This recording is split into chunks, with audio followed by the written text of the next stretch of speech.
Nous sommes de retour en direct sur le plateau de TV Finance dans cette édition du 5 février 2026 de votre émission quotidienne qui s'attache à comprendre l'actualité, qu'elle soit économique, géopolitique, politique, monétaire, et vous en extraire la substantifique moelle pour que vous puissiez en conséquence bien essayer de travailler vos portefeuilles de façon la plus intelligente possible, la plus cohérente et surtout la plus adaptée à vos profils de risque respectifs. Et pour ce faire, retrouvons désormais James D. Toiti. Bonjour James.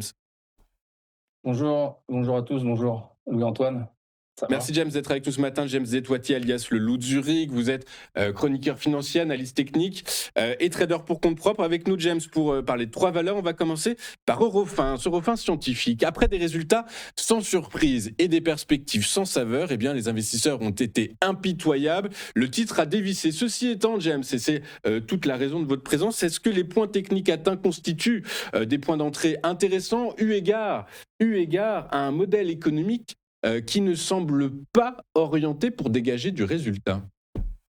Alors oui, Eurofins Scientifique, c'est le leader mondial des services des tests et d'analyse en laboratoire. Ils sont très présents en fait dans l'agroalimentaire, la pharma, l'environnement, le diagnostic clinique. Ils ont à peu près 950 laboratoires dans le monde, ils ont une capitalisation de 13 milliards, un chiffre d'affaires de 7,3 milliards d'euros, une croissance organique supérieure à 4%, un BPA en hausse de 24%, les dividendes on est à peu près sur du 0,60, un cash flow d'1 milliard, d'accord, avant investissement.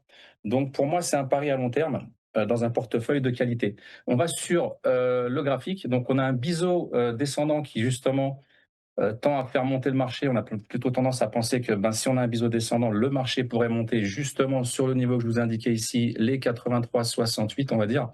On a aussi un gap autour des 62,56 à la baisse. Donc à la baisse, ça serait 66, 69, 61, 43, 44, 48. On a une belle divergence ici avec le RSI. Et qu'est-ce que je peux vous dire de plus sur une unité de temps beaucoup plus petite, parce que là, je suis en weekly. On va passer en 2 heures. En 2 heures, on a un double top, on a un M ici, et on pourra aller chercher justement la target ici, les 65, 74. Voilà pour Eurofins Scientifique. Ok, James. Alors effectivement, donc vous nous dites que c'est une valeur à garder en fond de portefeuille sur du long terme, eu Mm. égard à un Mm. modèle économique qui ne semble pas trouver un second souffle, hein. Les métriques restent variables. Par contre, ça se fait au prix d'un endettement qui gonfle, qui gonfle, qui gonfle.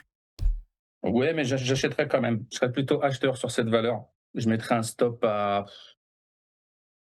On a combien? On a 68. C'est plutôt sur du long terme, hein. Donc on est sur du moyen terme, long terme. On serait plutôt sur du 2, 3 semaines à 6 mois. Ouais, à 62. Très Et clair. Bah j'achèterais. écoute, C'est une ok. valeur que je garderai dans mon portefeuille.